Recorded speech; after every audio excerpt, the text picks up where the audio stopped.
வணக்கம். ஹரிணி லா சர்க்கிள்ல நாம இன்னைக்கு பார்க்க போற செஷன் ஆல்ரெடி ஸ்கிரீன்ல பார்த்துட்டு இருக்கீங்க. Civil procedure code 1908. ஒரு நிமிஷம். ஹரிணி லா சர்க்கிள்ல நம்ம டிஎன்பிசி சிவில் ஜட்ஜ் ப்ரிலிம்ஸ் எக்ஸாம்க்கான கோர்சஸ் ஆரம்பிச்சிருக்கோம். அதோட ரெஜிஸ்ட்ரேஷன் லிங்க் வந்து டிஸ்கிரிப்ஷன் பாக்ஸ்ல கொடுத்துருக்கேன். இன்கேஸ் ரெஜிஸ்டர் பண்ணலனா கிளிக் பண்ணி ரெஜிஸ்டர் பண்ணுங்க. கோர்ஸ் டீடைல்ஸ் தெரியல அப்படின்னா வீடியோட முடிவுல உங்களுக்கு நான் ஒரு காணொலி போட்டிருக்கேன். ரெஜிஸ்ட்ரேஷன் டீடைல்ஸ் ரிகார்டிங்கா, கோர்ஸ் டீடைல்ஸ் ரிகார்டிங்கா. அந்த வீடியோ லிங்க் கிளிக் பண்ணி முதல் டீடைல்ஸ் பாருங்க. அதுக்கப்புறம் விருப்பப்பட்டா ரெஜிஸ்டர் பண்ணுங்க. கோர்ஸ்ல ஜாயின் பண்ணிக்கலாம். இந்த கோர்ஸோட டியூரேஷன் பாத்தீங்கன்னா இது வந்து ஒரு 6 மாசம் தொடர்ச்சியான ஒரு கோர்ஸ். ஜூலை 1 ஆரம்பிச்சு ஜனவரி 26ஆம் தேதி அடுத்த வருஷம், அதாவது 2025 முடியக்கூடிய ஒரு கோர்ஸ். 6 மந்த்ஸ் அப்படின்றனால கம்ப்ளீட் கவரேஜ் ப்ரிலிம்ஸ் மெயின்ஸ் வந்து பண்ணிடலாம் அப்படின்ற ஒரு நம்பிக்கை இருக்கு. நீங்களும் கூட இன்டராக்டிவா சப்போர்ட் பண்ணும்போது இன்னும் பெட்டரா சீக்கிரமா முடிய கூட வாய்ப்பு இருக்கு. ரிவிஷனுக்கு, ரீடெஸ்ட்டுக்கு, எம்சிக்யூ சால்வ் பண்றதுக்கு இன்னும் பெட்டர் டைம் இருக்கும் அப்படின்னு நான் நம்புறேன். சார், அப்ப இந்த செஷன்ல என்ன சார் பார்க்க போறோம் அப்படின்னு கேட்டீங்கன்னா, சிவில் ப்ரொசீஜர் கோட்ல வந்து நமக்கு 158 செக்ஷன்ஸ் இருக்கு, 51 ஆர்டர்ஸ் இருக்கு, ஒரு schedule A to H forms, அதாவது படிவங்கள் அப்படின்னு சொல்லுவாங்க. ஸோ இப்படி வந்து பிரிஞ்சிருக்கு. இதுல வந்து நம்ம இது எல்லாத்தையுமே கம்ப்ளீட்டா நம்ம ஜூலை 1 ஆரம்பிச்சு அடுத்த 20 நாட்கள் வந்து சிபிசி கூட மொத்த சிலபஸையுமே வந்து 20 நாள்ல கவர் பண்ணி முடிச்சிருவோம் கோர்ஸ்ல. ஓகேங்களா? ரெஜிஸ்டர் பண்ணி நீங்க வந்து என்ரோல் பண்ணீங்க அப்படின்னா நம்ம வந்து ஆன்லைன் இன்டராக்டிவ் கோர்ஸ்ல வந்து கவர் பண்ணிடுவோம். இது வந்து லைவ் இன்டராக்டிவ் கோர்ஸ், சரிங்களா?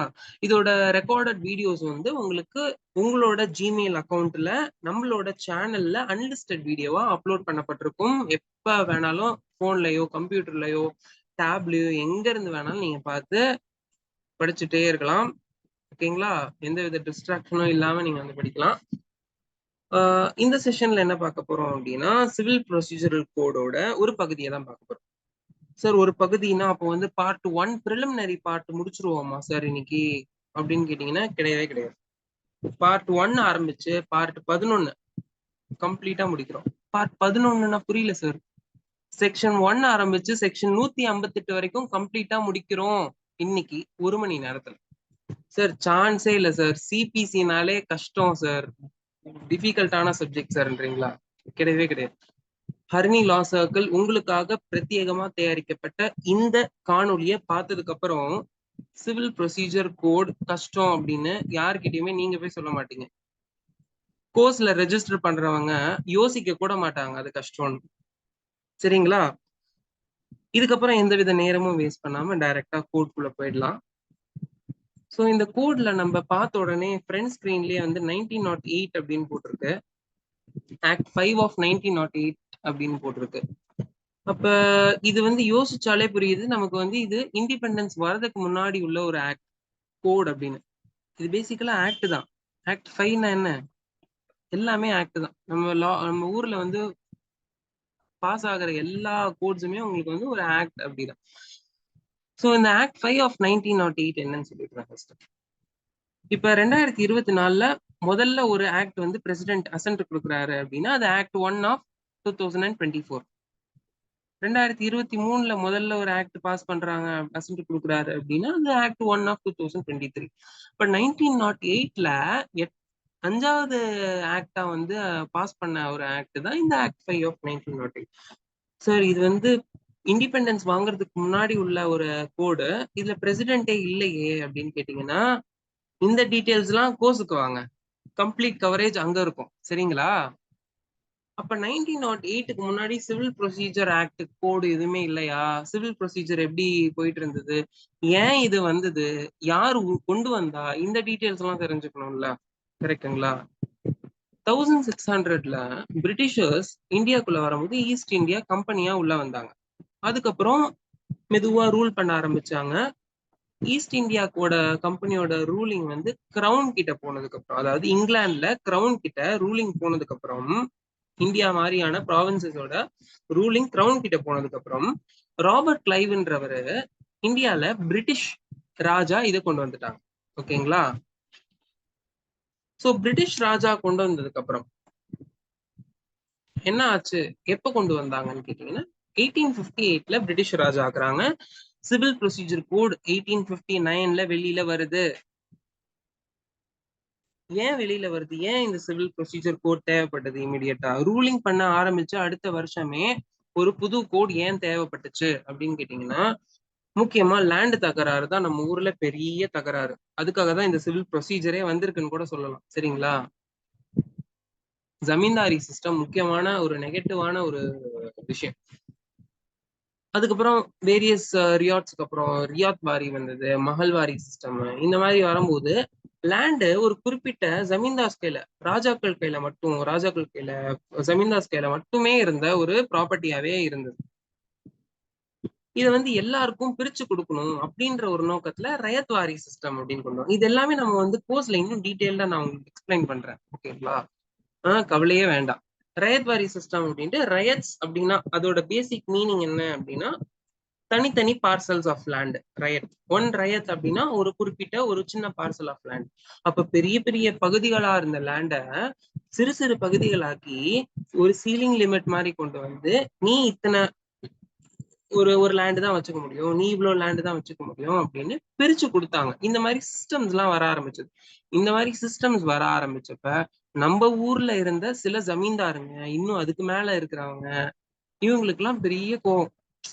என்னடா இது, நம்ம மொத்த லேண்டையும் வச்சுட்டு ஆட்சி பண்ணிட்டு இருந்தோம், லேண்டை இப்படி பிரிச்சு கொடுத்துட்டானுங்கன்னா நம்ம என்ன பண்றது, நம்ம அடக்குமுறை பண்ண முடியாதே அப்படின்ற ஒரு எண்ணத்துல நிறைய விஷயங்கள் பண்ணாங்க. அது வந்து ரியாட்ஸாவும் வந்தது.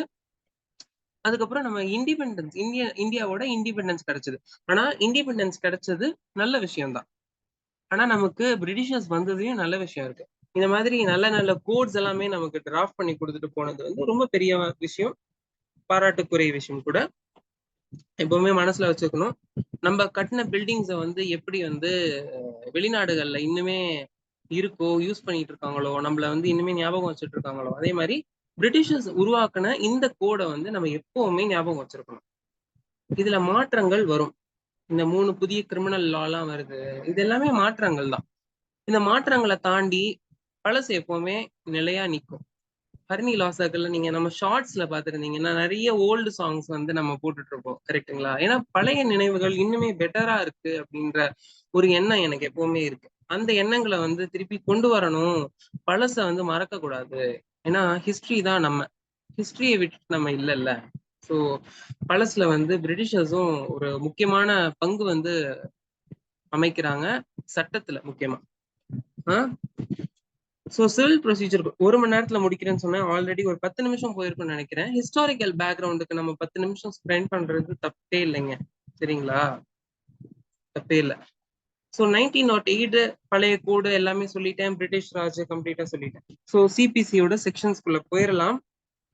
சிவில் ப்ரொசீஜர் கோட் எதுக்காக ஆரம்பிக்கப்பட்டது அப்படின்னா, சிவில் சூட்ஸ்ல ப்ராப்ளம், அதாவது சிவில் பிரச்சனைகள் வரும்போது அதை தீர்த்து வைக்கிற விதமா தான் சிவில் ப்ரொசீஜர் கோடு வந்தது.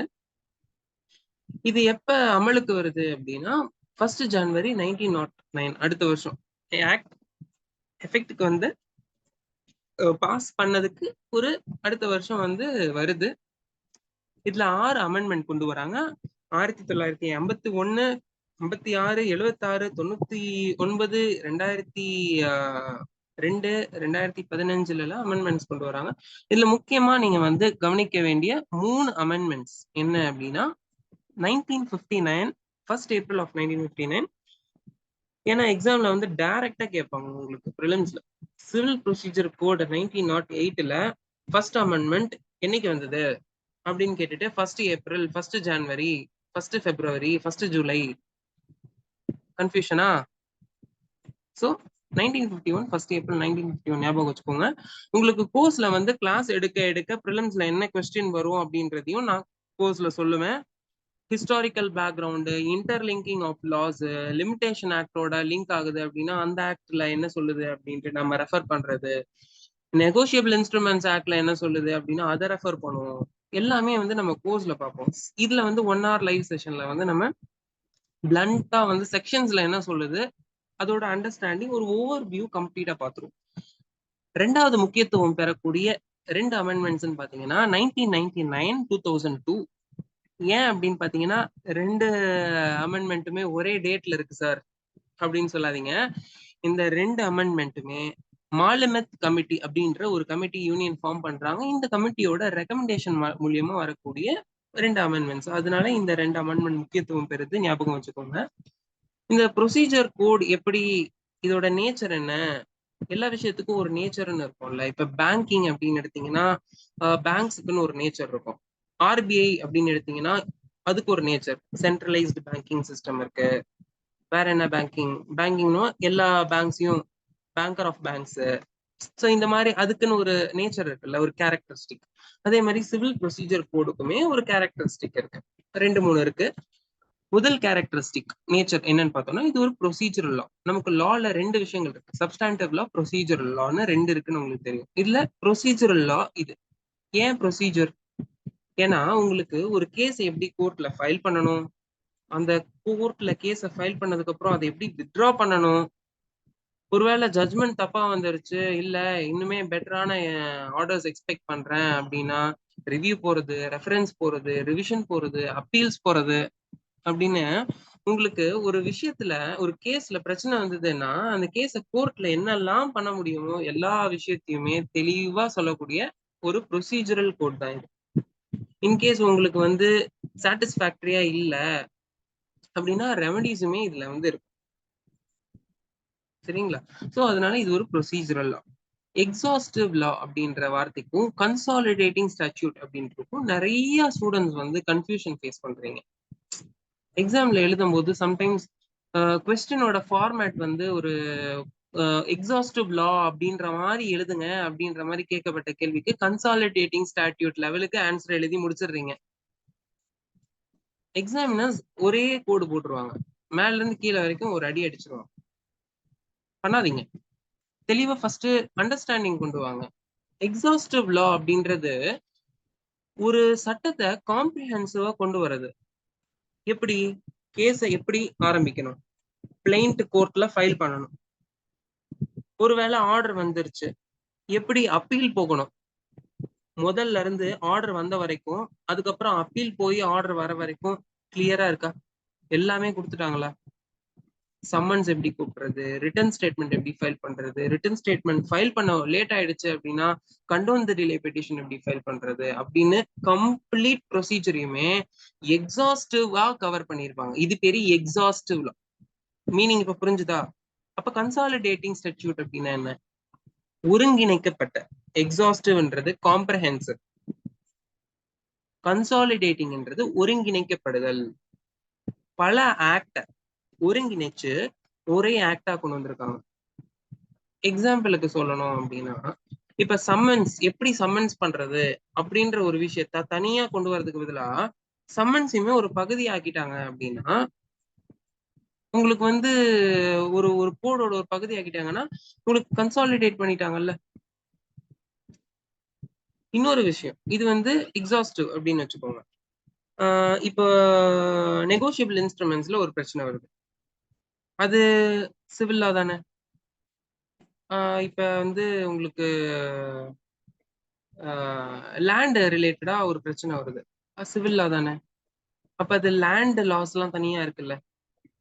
அப்ப எல்லாத்துக்குமான ஒரே ப்ரொசீஜரா, எல்லா ஆக்டுக்குமான ஒரே ப்ரொசீஜரா ஒரு கன்சாலிடேட்டிங் ஸ்டாட்யூட்டா தான் இந்த கோடு இருக்கு. சரிங்களா? அடுத்தது நாட் ரெட்ராஸ்பெக்டிவ். ரெட்ராஸ்பெக்டிவ் அப்படின்னா மீனிங் என்னன்னா, முன்னாடி நடந்த விஷயங்களுக்கு அப்ளை ஆகும் அப்படின்னு அர்த்தம். முன்னாடி நடந்த விஷயங்களுக்கு இப்ப இந்த கோடு அப்ளை ஆகும் அப்படின்றது ரெட்ராஸ்பெக்டிவ். நாட் ரெட்ராஸ்பெக்டிவ்னா அப்ப என்ன? நெகட்டிவ். கரெக்டா? முன்னாடி நடந்த விஷயங்களுக்கு இந்த கோடு அப்ளை ஆகாது. ஆனா சிபிசில சில இடங்கள்ல எக்ஸம்ஷன் அப்படின்ற பேர்ல சில சில ப்ரொவிஷன்ஸ் இருக்கும். உங்களுக்கு நான் சொல்றேனே, உங்களுக்கு கோர்ஸ் நம்ம வந்து கோர்ஸ் ஃபுல்லா பார்க்கும்போது உங்களுக்கு நான் சொல்றேன். ரெட்ரோஸ்பெக்டிவ்ல வந்து ரெட்ரோஸ்பெக்டிவா என்ன வரும், நாட் கோட் வந்து பேசிக்கலா நாட் ரெட்ரோஸ்பெக்டிவ் தான். உங்களுக்கு ரெட்ரோஸ்பெக்டிவ் சில ப்ரொவிஷன்ஸ் வந்து எக்ஸம் பண்ணியிருப்பாங்க.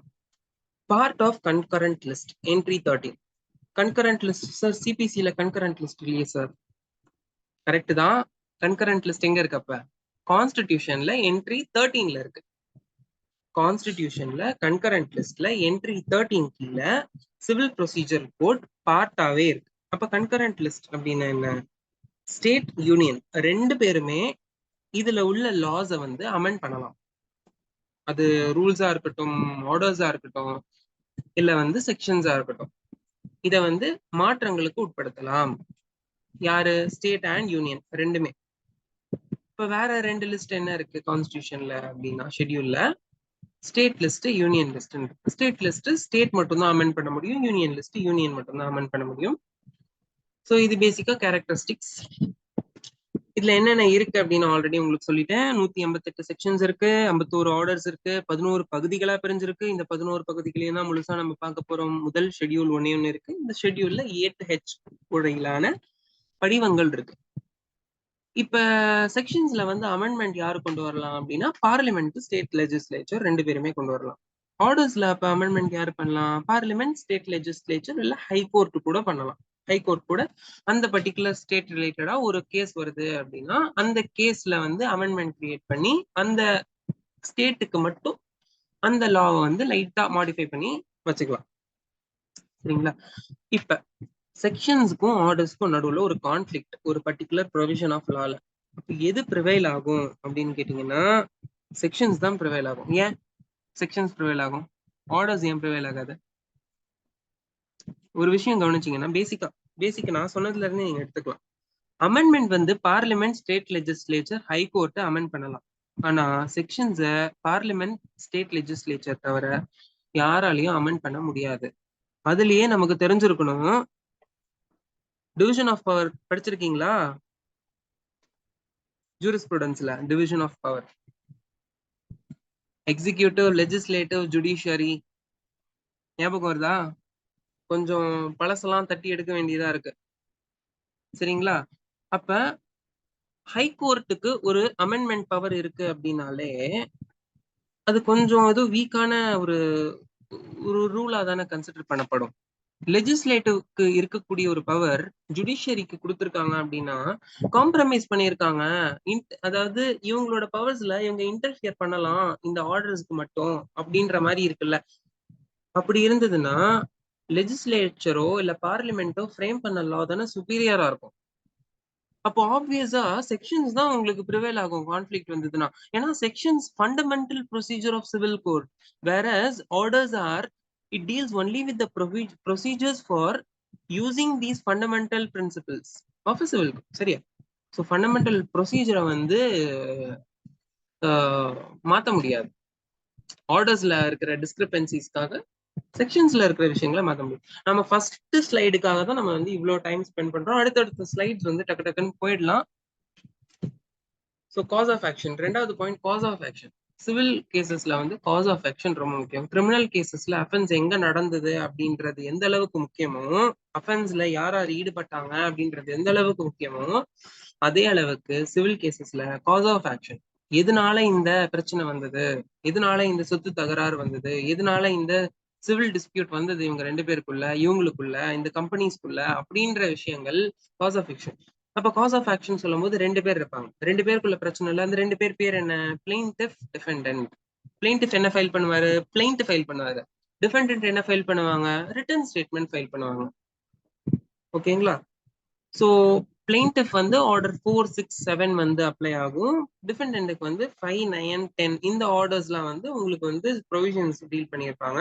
ஆர்டர் 11 to 14 ஆர்டர்ஸ் வந்து காமனா பிளெயின்டிஃப், டிஃபெண்டன்ஸ் ரெண்டு பேருக்குமே மியூச்சுவலா அப்ளை ஆகும்.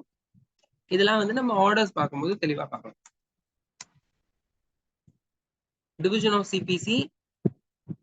ஸோ சிபிசியை பேசிக்கா 3 பகுதிகளா பிரிக்கிறாங்க: pre trial, during trial and post trial.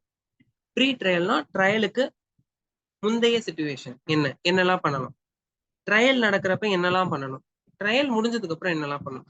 அப்ப ட்ரையலை பேஸ் பண்ணி தான் சிபிசி இருக்கு. கரெக்டா?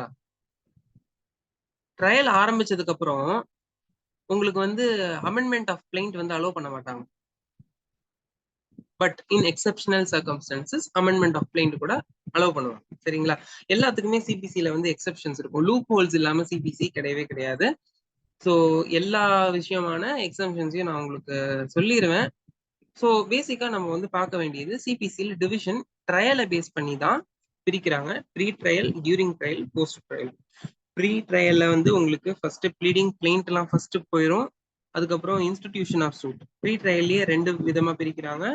Before pre trial, after pre ட்ரையல்னு. ஆஃப்டர் ப்ரீ ட்ரையல்ல வந்து இன்ஸ்டிடியூஷன் ஆஃப் சூட், சம்மன், அதாவது பிளைண்ட் ஃபைல் பண்ணதுக்கு அப்புறம் கூப்பிடுறது, சம்மன்ஸ் பண்ணி கூடுவாங்க. அப்புறம் ரிட்டர்ன் ஸ்டேட்மெண்ட் ஃபைல் பண்றது, அப்பியரன்ஸ், நான் அப்பியரன்ஸ் ஆஃப் பார்ட்டிஸ் என்ன பண்றது, எக்ஸ்பார்ட்டே ஆர்டர்ஸ் எல்லாம் ரிலீஸ் பண்ணுவாங்கல்ல, இது எல்லாமே வந்து நான் அப்பியரன்ஸ் ஆனா எக்ஸ்பார்ட்டே ஆர்டர்ஸ் வரது எல்லாமே நமக்கு அப்புறமா வரும். ஓகேங்களா? ப்ரீ ட்ரையல்ல அப்புறமா வரும். Examination of parties, discovery, inspection, admission, production, impounding of documents, return of documents, இது எல்லாமே ப்ரீ ட்ரையல். டியூரிங் ட்ரையல்ல வந்து settlement of issues, disposal of suit at first hearing, summons to witness. Screenshot எடுத்துக்கிறேன்னு எடுத்துக்கோங்க, ப்ராப்ளம் இல்லை எனக்கு. ஸோ போஸ்ட் ட்ரையல் அப்படின்னு வரும்போதே ஜட்ஜ்மெண்ட் கொடுக்கறது, அப்பீல்ஸ், காஸ்ட் போடுவாங்க, ரிவ்யூ ரெஃபரன்ஸ், அப்புறம் அப்பீல், ஆர்டர்ஸ், இது எல்லாமே வந்து உங்களுக்கு போஸ்ட் ட்ரையல்ல வரும். டியூரிங் ட்ரையல்ல வந்து ஃபைனலா ஆர்டர் 40 பாத்தீங்கன்னா ரிசீவர்னு போட்டிருப்பாங்க. நிறைய பேருக்கு வந்து ரிசீவருக்கும் அட்வொகேட் கமிஷனருக்கும் உண்டான டிஃபரன்ஸ் வந்து தெரியாம இருக்கு. இது எல்லாமே நம்ம கோர்ஸ்ல பார்ப்போம். லாஸ்ட் இயர் 2023 ஓட டிஎன்பிசி மெயின்ஸ்ல சிபிசி கீழே difference between receiver and advocate commissioner கேட்டிருப்பாங்க. ஞாபகம் வருதா? மேபி மெயின்ஸ் எழுதிருந்தீங்கன்னா உங்களுக்கு தெரியும். மெயின்ஸ் எழுதிருந்தீங்கன்னா ஞாபகம் இருக்கும். ஒருவேளை அட்டன் பண்ணியிருந்தீங்க அப்படின்னா வெல் அண்ட் குட். அட்டன் பண்ணி கிளியர் பண்ணியிருந்து இன்டர்வியூக்கு போயிருந்தீங்க அப்படின்னா மை ஹார்ட்டி கங்க்ராச்சுலேஷன்ஸ். கண்டிப்பா இந்த டைம் உங்களுக்கு வெற்றி நிச்சயம். Special orders in CPC. So நம்ம முன்னாடி பார்த்தது எல்லாமே ப்ரீ ட்ரையல், போஸ்ட் ட்ரையல், அப்புறம் டியூரிங் ட்ரையல்ல உள்ள ப்ரொசீஜர்ஸ், ஆர்டர்ஸ் கீழே. ஆனா சிபிசியில வந்து இந்த 3க்கு கீழேயுமே கவர் ஆகாம ஸ்பெஷல் ஆர்டர்ஸ் அப்படின்னு ஒரு சிலது இருக்கு. ஸோ இந்த ஸ்பெஷல் ஆர்டர்ஸ் இந்த 9 தான் இந்த ஸ்பெஷல் ஆர்டர்ஸ். ஆர்டர் 27, 28, 29, 30, 31, 32, 34, 35, 36. ஸோ இந்த மாதிரி கிளப் பண்ணிக்கோங்க. இது எல்லாமே இண்டிவிஜுவல் ஆர்டர்ஸ் தான், எதுக்குமே ஒன்றோட ஒன்று இன்டர்லிங்க் எல்லாம் கிடையாது. நான் என்ன சொல்றேன், இந்த மாதிரி கிளப் பண்ணுங்கன்றேன். எப்பவுமே மெமரிக்கு ஹெல்ப்ஃபுல்லா இருக்கும். 27 to 36 அப்படின்றத நீங்க இந்த மாதிரி கிளப் பண்ணீங்க அப்படின்னா இன்டர்லிங்க் பண்ண முடியும். அந்த இன்டர்லிங்கிங் ஆஃப் லாஸ் எல்லாம் எப்படி அப்படின்ட்டு ஞாபகம் வச்சுக்கிறதுக்கு இது எல்லாமே கோர்ஸ்ல நம்ம பார்க்கலாம். Sections to be covered. So 11 பகுதிகள். இந்த 11 பகுதிகளையுமே நம்ம இன்னும் சப்டிவைட் பண்ணியிருக்கோம். இந்த சப்டிவைட் பண்ண டாபிக்ஸை தான் நம்ம வந்து கோர்ஸ்ல ஒவ்வொரு நாளும் கவர் பண்ணுவோம். சிபிசி எங்க அப்ளை ஆகும், யாருக்கெல்லாம் அப்ளை ஆகும் அப்படின்றது 4, 1 and 5ல இருக்கும் செக்ஷன்ஸ்ல. நான் அப்ளிகேஷன் எங்கெல்லாம் அப்ளை ஆகாது அப்படின்னு இருக்கும். செக்ஷன் 1ல பாத்தீங்கன்னா to the whole of India அப்படின்னு போட்டிருப்பாங்க. முன்னாடி வந்து ஜம்மு அண்ட் காஷ்மீருக்கு ஸ்பெஷல் ஸ்டேட்டஸ் இருந்தப்ப ஹோல் ஆஃப் இந்தியா அப்படின்னு இருக்காது. ஓகேங்களா? எக்ஸப்ட் ஜம்மு அண்ட் காஷ்மீர் அப்படின்னு இருக்கும். செக்ஷன் 3 வந்து சபார்டினேஷன் ஆஃப் கோர்ட்ஸ். எந்த கோர்ட் யாருக்கு சுப்பீரியர்.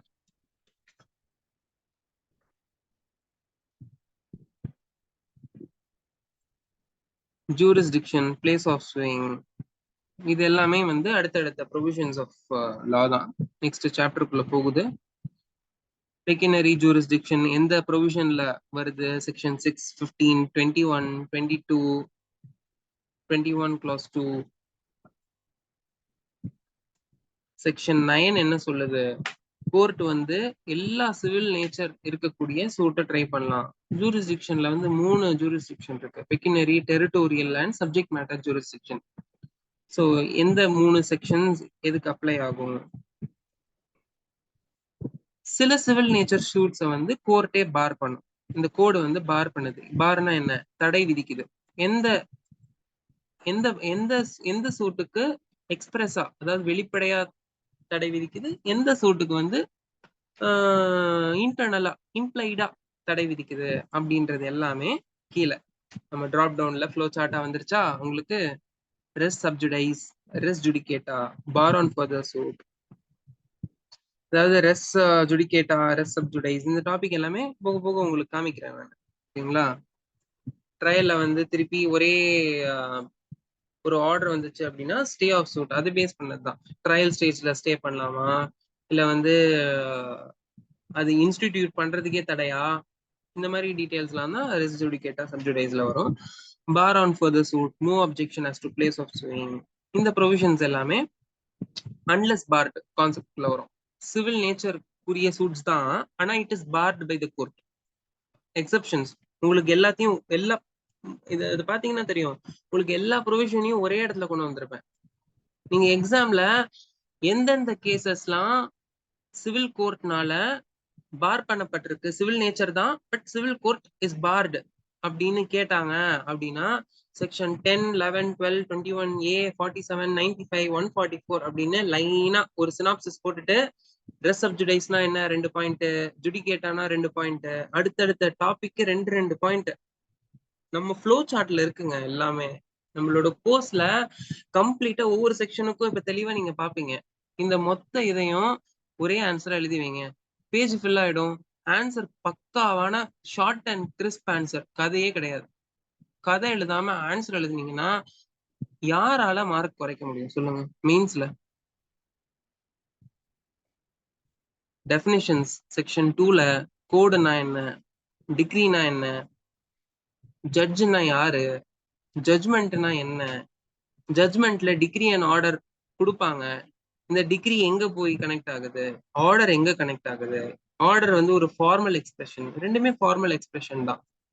ஆனா டிகிரியில வந்து டிகிரின்றது கோர்ட்டோட அட்ஜுடிகேஷன் ஒவ்வொன்றும் டிகிரியா வரும். ப்ரிலிமினரி டிகிரி, ஃபைனல் டிகிரி அப்படின்னு இருக்கும். ஆனா வந்து ஜட்ஜ்மெண்ட் ஆர்டர்ல வந்து ஒரு டிசிஷனையே சொல்லிடுவாங்க, இட் இஸ் ஃபைனல் அப்படின்னு வச்சுக்கலாம். Order is final, whereas decree is a formal expression of adjudication of the court. Regular ப்ரொசீடிங்ஸ்ல வந்து அட்ஜுடிகேஷன்ஸ் வந்து உங்களுக்கு டிகிரியில கொடுப்பாங்க. டிகிரி ஹோல்டர்னா யாரு, யாருக்கு வந்து இன் ஃபேவரா டிகிரி வருதோ அவங்க டிகிரி ஹோல்டர். சைட்லயே உங்களுக்கு இப்ப செக்ஷன் 3 இங்க இருக்கு, செக்ஷன் 10 வந்து எங்கேயோ இருக்கும் பேராக்ட்ல. நீங்க உட்காந்து பேராக்ட உட்காந்து படிச்சுட்டு இருந்தீங்க அப்படின்னா நீங்க செக்ஷன் 4, 5, 6, 7, 8, 9 படிச்சு முடிக்கும் போது செக்ஷன் 3 பாதி மறந்துருக்கும். அப்ப செக்ஷன் 10 எப்படி ரிலேட் பண்ண முடியும்? இப்ப பாருங்க, section 3, any person in whose favour decree is பாஸ்டா, any person in whose favour decree is பாஸ்டா, அகேன்ஸ்ட் ஹூம் டிகிரி இஸ் பாஸ்டா. அப்ப இங்க மாறுற வார்த்தை என்ன? In whose favour, in against whom. So சைமல்டேனியஸா உங்களுக்கு வந்து கம்பேரிட்டிவா போகும்போது இன்னும் பெட்டர் அண்டர்ஸ்டாண்டிங் இருக்கும். அடுத்த line order capable of execution is meet. ரெண்டுமே ஆர்டர் கேப்பபிள் ஆஃப் எக்ஸிகியூஷன் தான், ரெண்டுமே டிகிரி இஸ் பாஸ்ட் தான். ஆனா இன் ஹூஸ் ஃபேவர், அகேன்ஸ்ட் ஹூம் இப்படின்றது மட்டும்தான் இது ரெண்டுக்குமான டிஃபரன்ஸ். ஃபாரின் கோர்ட்னா என்ன, ஃபாரின் ஜட்ஜ்மெண்ட்னா என்ன? ஃபாரின் ஜட்ஜ்மெண்ட் ஃபாரின் கோர்ட்னால சொல்லப்படுறது தான் ஃபாரின் ஜட்ஜ்மெண்ட். சிம்பிள். கவர்மெண்ட் ப்ளீடர்னா என்ன, ப்ளீடர்னா என்ன, ஹைகோர்ட் ஆஃப் அந்தமான் அண்ட் நிக்கோபாரோட ஹைகோர்ட் எங்க இருக்கு, டிஸ்ட்ரிக்டோட மீனிங் என்ன, லீகல் ரெப்ரசன்டேட்டிவ்ஸ்னா என்ன, மென்சே ப்ராஃபிட்ஸ் அப்படின்னா என்ன, மூவபிள் ப்ராப்பர்ட்டின்றது என்னது, rules, share and corporation, signed அப்படின்றதுக்கு மீனிங் என்ன, சைன்டுனா என்ன, சும்மா வெறும் சைன் பண்றதுலாம் இல்ல, ஸ்டாம்ப் குத்துவாங்கல்ல அதுவுமே சைன் தான். ஆனா ஜட்ஜ்மெண்ட் டிகிரில ஸ்டாம்ப் அடிக்கிறாங்கல்ல அது சைன்டு கிடையாது. Okay, simple. இந்த அளவுக்கு தெளிவா உங்களுக்கு டெஃபினேஷன்ஸ் புரிஞ்சிருச்சு அப்படின்னா உங்களால வந்து யாரையுமே குழப்ப முடியாது. நீங்க ஜட்ஜ் ஆனாலுமே உங்களை வந்து அட்வொகேட் வந்து இன்டர்பிரிட்டேஷன் ஸ்கில்ஸ் என்னதான் யூஸ் பண்ணாலுமே வந்து உங்களை குழப்ப முடியாது. கான்பிடென்ட்டா ஜட்ஜ் ஆகுங்களேன். எதுக்கு உள்ள ஜட்ஜா போகும்போதே வீக்கா ஃபீல் பண்ணணும்? ட்ரைனிங்ல வந்து பக்காவா சொல்லி கொடுத்துருவாங்க எனக்கு, அதுக்கப்புறம் நான் ஜட்ஜா பெர்ஃபார்ம் பண்ணுவேன் நானு அப்படின்ற எண்ணம் வேணாம். உள்ள போகும்போதே ப்ராப்பர் ஜட்ஜா போங்க. எக்ஸாம் கிளியர் பண்ணும்போதே ஜட்ஜா உட்காருங்க. ப்ரிலிம்ஸ்ல, எக்ஸாம்ல பப்ளிக் ஆஃபீஸர்னா என்ன. ஸோ இதோட நம்ம டெஃபினேஷன்ஸ் பார்ட் முடியுது. முதல் பகுதிக்குள்ள நுழையிறோம். முதல் பகுதிக்குள்ள நுழைஞ்சதுல இருந்து முதல் பகுதி 11 முடிகிற வரைக்கும் இதே பேஸ்ல போகும். ஓகேங்களா? சூட்ஸ் இன் ஜெனரல் செக்ஷன் 9ல இருந்து 35B வரைக்கும் முதல் பகுதி. அப்ப செக்ஷன் 9க்கு முன்னாடி என்ன அப்படின்னு பாத்தீங்க அப்படின்னா அது பிரிலிமினரி பகுதி. ஓகேங்களா? பிரிலிமினரி பகுதி சூட்ஸ் இன் ஜெனரல்ல வராது, 9 to 35B தான். ஸோ 9 to 14 வந்து jurisdiction and res judicata, res sub judice இதெல்லாமே வரும். செக்ஷன் 15 to 25ல என்ன வரும்? 26 என்னது? 27 to 32 summon and discovery, judgment and decree, interest, cost.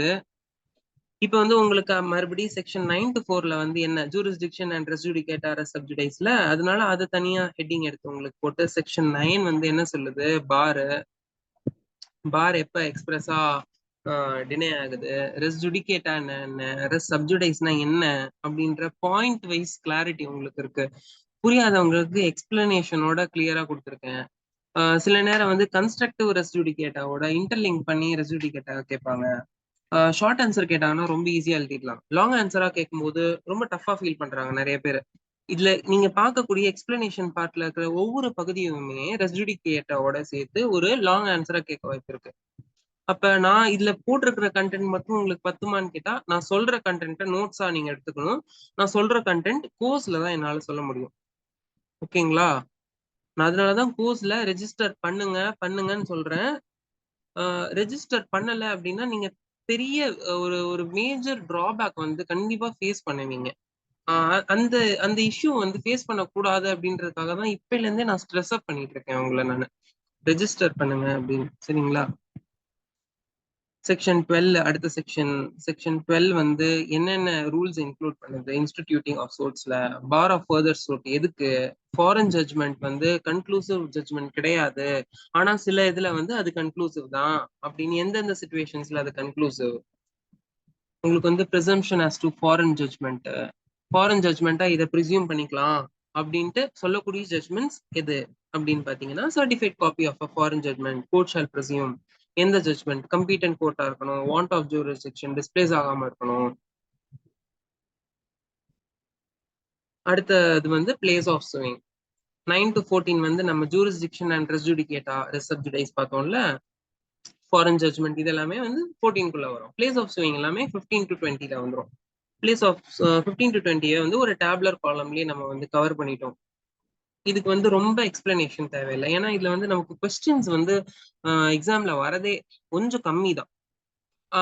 ஆனா வரக்கூடிய கொஸ்டின்ஸ் உங்களுக்கு இதுல இருந்து தான் வரும். அந்த அளவுக்கு கிறிஸ்பா நான் எடுத்திருக்கேன். இப்போ சிம்பிளா ஃபார் எக்ஸாம்பிள் சொல்றேன். செக்ஷன் 15 இருக்கா? பிளேஸ் ஆஃப் சுவிங் உங்களுக்கு competent court of lowest grade இருக்கா? 2023 எக்ஸாம்ல ப்ரிலிம்ஸ்ல ஞாபகம் இருக்கா? எழுதுனவங்க ஞாபகம் வச்சிருப்பீங்க. ஃப்ரெஷர்ஸுக்கு தெரியாது. ப்ரீவியஸ் கொஸ்டின்ஸ் படிங்க.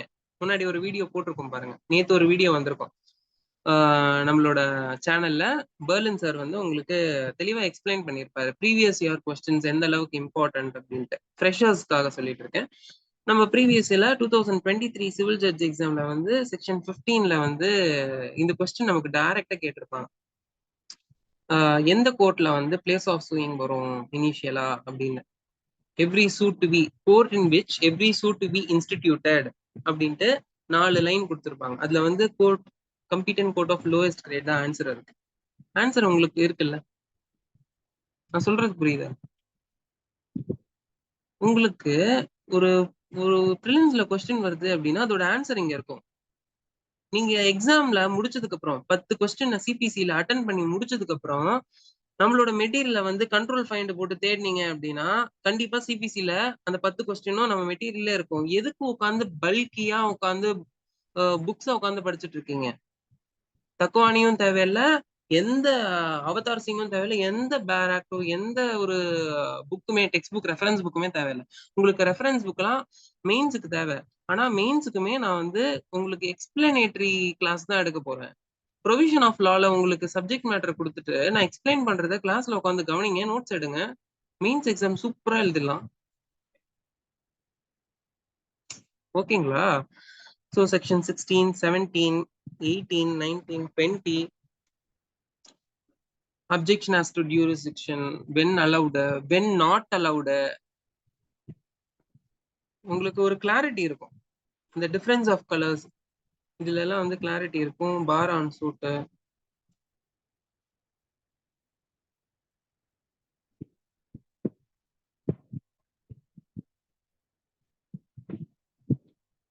General powers of transfer and withdrawal. கோர்ட்டுக்கு என்ன பவர் இருக்கு? ஒரு கேஸை வந்து இன்னொரு கோர்ட்டுக்கு டிரான்ஸ்ஃபர் பண்ணணும், சபார்டினேட் கோர்ட்டுக்கு டிரான்ஸ்ஃபர் பண்ணணும். இல்ல இந்த ஜூரிஸ்டிக்ஷன் இந்த கேஸ் வராது, இன்னொரு ஜூரிஸ்டிக்ஷன் வரும். அப்ப அந்த கோர்ட்டுக்கு எப்படி இந்த கேஸ் அனுப்புறது? சுப்ரீம் கோர்ட்டுக்கு எப்படி இந்த கேஸ் அனுப்புறது? இல்ல சுப்ரீம் கோர்ட்டோட சுப்ரீம் கோர்ட்டு கிட்ட போற கேஸ் எப்படி லோவர் கோர்ட்டுக்கு ஒரு ஹை கோர்ட்டுக்கு கேஸ மாத்துறது? சுப்ரீம் கோர்ட்டுக்கு டிரான்ஸ்ஃபர் பண்ண முடியாது. சரிங்களா? சுப்ரீம் கோர்ட்டுக்கு எந்த கேஸையும் டிரான்ஸ்ஃபர் பண்ண முடியாது. ஸ்பெஷல் லீவ் வாங்கி அப்பீல் தான் போகணும் நீங்க. ஆர்டிகல் 32 கீழ மட்டும்தான் உங்களால ஒரிஜினல் பெட்டிஷன் ஃபைல் பண்ண முடியும். ரிட் பெட்டிஷன்ல கான்ஸ்டிடியூஷன் 32ல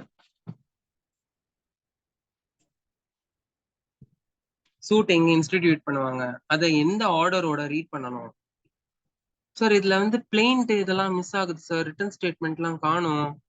என்ன சார் விட்டுட்டீங்களா? நான் என்ன சொன்னேன் உங்ககிட்ட? 1ல இருந்து 158 வரைக்கும் உள்ள செக்ஷன்ஸை தான் பார்க்க போறோம். அதெல்லாம் ஆர்டர்ல தானே வரும். உங்களுக்கு இந்த டவுட்ஸ் எல்லாம் வரும், அதனாலதான் வந்து நானே சொல்லிடுறேன். உங்களுக்கு வரக்கூடிய டவுட்ஸ் என்ன அப்படின்னு நானே சொல்லிடுறேன். ஆர்டர் 7, ரூல் 9, ஆர்டர் 5ல சம்மன்ஸ் அண்ட் டிஸ்கவரி பேஸ் பண்ணி இஷ்யூ எப்படி சம்மன் பண்ணி, சம்மன்ஸ் டிஃபெண்டன்ட் வரல அப்படின்னா எந்த அப்ளிகேஷன் கீழே ஃபைல் பண்ணணும், ஆர்டர் 9 கீழே ஃபைல் பண்ணணும். சம்மன் டு டிஃபெண்டன்ட் போகும். After suit is duly instituted, suit institute ஆயிடுச்சு, டிஃபெண்டன்ட்டுக்கு சம்மன் போயிடுச்சு. டிஃபெண்டன்ட் என்ன பண்ணணும்? ஆன்சர் பண்ணணும், இல்ல கிளைம் பண்ணணும், இல்ல கோர்ட்ல அப்பியர் ஆவது பண்ணணும். முடிஞ்சிருச்சா? 3 பாயிண்டா? 30 நாளுக்குள்ள சூட் இன்ஸ்டிடியூட் பண்ண 30 நாளுக்குள்ள டிஃபெண்டன்ட் வரணும். வரலனாலும் கண்டோன் தி டிலே எல்லாம் உங்களுக்கு ப்ரொவிஷன்ஸ் இருக்கு. நம்மளே தனியா ஒரு வீடியோவே போட்டிருக்கோம் நம்ம சேனல்ல, போய் பாருங்க. சம்மன் அண்ட் டிஸ்கவரி இல்ல டிஃபெண்டன்ட் அதர் ஸ்டேட்ல ரிசைட் ஆனா என்ன ப்ரொசீஜர், லாங்குவேஜ் விச் எல்லாம் வந்து ப்ரொசீஜர் மாறும். ஃபாரின் சம்மன்ஸ்க்கு வந்து என்ன ப்ரொசீஜர், அப்புறம் கோர்ட் வந்து ஒரு ஒரு டாக்குமெண்ட்டையோ இல்ல வந்து ஒரு இன்ட்ராகேஷனையோ வந்து டிஸ்கவர் பண்ணணும் அப்படின்னா என்ன ப்ரொசீஜர், ஒரு ஃபேக்டை வந்து ப்ரூவ் பண்ணணும் அப்படின்னா அஃபிடவிட் மூலியமா எப்படி வந்து ஆர்டர் பண்ணலாம், யார் மூவ் பண்ணலாம், எந்த டைம்ல மூவ் பண்ணலாம், தெளிவா உங்களுக்கு இருக்கு. சிபிசி ப்ரொவிஷன்ஸை வச்சுட்டு கன்ஃபியூசிங் ப்ரொவிஷன்ஸை கஷ்டம்னு சொல்லிட்டு குழப்பிக்கிட்டே இருக்காதீங்க. இதை விட சிம்பிளா உங்களுக்கு எந்த ஒரு டெக்ஸ்ட் புக்கும் எந்த ஒரு யூடியூப் சேனலோ எந்த ஒரு கோர்ஸ் மெட்டீரியலோ உங்களுக்கு தரவே முடியாது. இப்ப புரிஞ்சிருக்கும்னு நினைக்கிறேன். நீங்க வந்து ஆல்மோஸ்ட் பாதி இல்ல கால்வாசி இதுலதான் இருக்கீங்க. 34, 35 செக்ஷன்ஸ்ல தான் இருக்கும். 158 செக்ஷன் இருக்குங்க. நான் உங்களுக்கு மொத்தமா ஒரு ஓட்டம் காமிச்சேன், கவலையப்படாதீங்க. நம்ம கிளாஸ் எப்படி போகும், எவ்வளோ இன்டெப்தா கவர் பண்ண போறோம். சார் இதுல வந்து எந்த ஒரு கேஸ் லாவுமே இல்லையே சார், கேஸ் லா எங்கேயுமே பார்க்கலையே இது வரைக்கும். கேஸ் லாலாம் அப்படியே விட்டுற முடியுமா நம்ம? கேஸ் லா இம்பார்ட்டன்ட் இல்ல மெயின்ஸுக்கு. பிலிம்ஸ் பொறுத்த வரைக்கும் கேஸ் லா இம்பார்ட்டன்ட் தான், அந்த அளவுக்கு கிடையாது. ஏன்னா ப்ரீவியஸ் இயர் கொஸ்டின்ஸ்ல நீங்க பார்த்த வரைக்கும் உங்களுக்கு பேசிக்கா இம்பார்ட்டன்டான கான்ட்ராக்ட்ஸ்ல, கான்ஸ்டிடியூஷன்ல, எவிடன்ஸ்ல, ஐபிசில, இன்ஃபர்மேஷன் டெக்னாலஜி ஆக்ட்ல, நெகோசியபிள் இன்ஸ்ட்ருமெண்ட்ஸ் ஆக்ட்ல, இதெல்லாம் மட்டும்தான் உங்களுக்கு வந்து செக்ஷன்ஸ் இது கேஸ் லாஸ் வந்து இம்பார்ட்டண்டா ஃபோக்கஸ் பண்ணியிருப்பாங்க. மற்றபடி சிபிசி, சிஆர்பிசி எவிடன்ஸ்லாம் உங்களுக்கு சிபிசி, சிஆர்பிசி இதெல்லாம் உங்களுக்கு அவ்வளோவா இம்பார்ட்டன்ஸ் கொடுக்கல. இருந்தாலுமே நம்ம வந்து சேனல்ல எக்ஸ்பிளனேஷன் கோர்ஸ் போகும்போது நம்ம கோர்ஸ்ல உங்களுக்கு நான் ஒவ்வொரு செக்ஷனுக்கும் என்ன கேஸ், லேண்ட்மார்க் டிசிஷன் என்னன்னு சொல்லிடுறேன். டிகிரி டிரான்ஸ்ஃபர் பண்ணா என்ன ப்ரொசீஜர், ஒரு டிகிரியை வந்து டிரான்ஸ்ஃபர் ஆர் டிகிரி இருக்கும்போது செக்ஷன் 39 கீழ என்ன procedure, outside the jurisdiction ஆச்சு அப்படின்னா என்ன. உங்களுக்கு மேலேயே பார்ட் 2 கண்டினியூட் அப்படின்னு வந்துட்டு இருக்கும். நம்ம இப்ப பகுதி 2ல இருக்கும், 11 பகுதிகள்ல 2வது பகுதியில இருக்கும் அப்படின்றது உங்களுக்கு வந்துகிட்டே இருக்கும். ஸோ எந்த பார்ட்ல இருக்கும் அப்படின்னு மிஸ் பண்ணாம இருப்பீங்க. எக்ஸாம்ல வந்து பார்ட் 2 ஆஃப் சிபிசில இந்த பர்டிகுலர் செக்ஷன் இருக்கு அப்படின்னு நீங்க கொண்டு வரலாம். எக்ஸிகியூஷன் ஆஃப் டிகிரி எந்த 3 ப்ரொவிஷன்ஸ் அப்ளை ஆகும், சிவில் கோர்ட்ல பாஸ் ஆச்சுன்னா என்ன, ரெவென்யூ கோர்ட்ல பாஸ் ஆச்சுன்னா என்ன, இந்தியாவுக்கு வெளியில வந்து ஒரு டிகிரி எக்ஸிக்யூட் பண்ணணும் அப்படின்னா என்ன ப்ரொசீஜர், ரெவென்யூ கோர்ட்னா ஃபர்ஸ்ட் என்ன.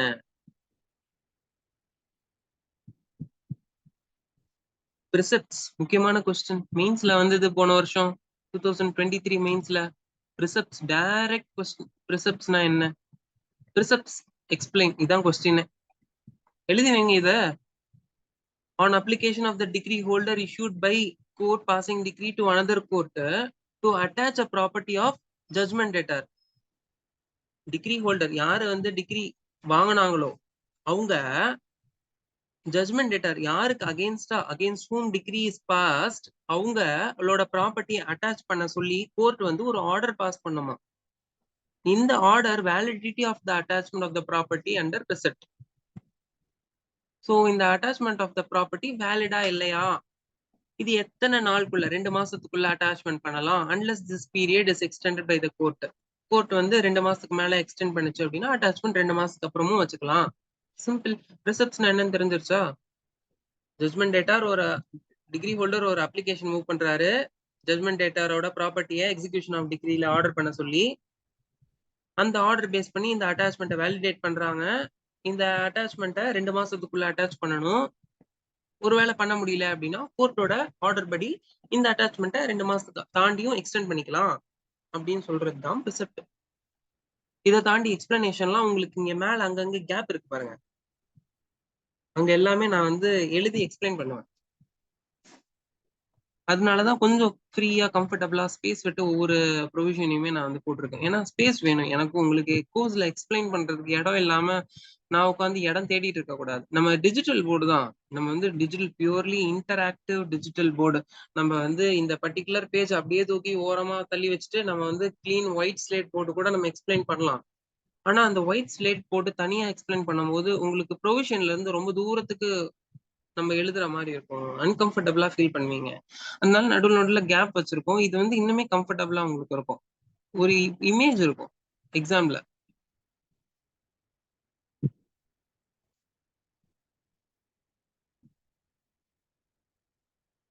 டிகிரி எப்படி என்ஃபோர்ஸ் பண்ணலாம், லீகல் ரெப்ரசன்டேட்டிவ், ஆன்சிஸ்ட்ரல் ப்ராப்பர்ட்டியில வந்து லைபிலிட்டி என்ன, எஸ்டேட்டை எப்படி வந்து பிரிக்கலாம், அரெஸ்ட் அண்ட் டிடென்ஷன் டாபிக் வந்துருச்சு, எப்படி வந்து அரெஸ்ட் அண்ட் டிடென்ஷன் பண்றது,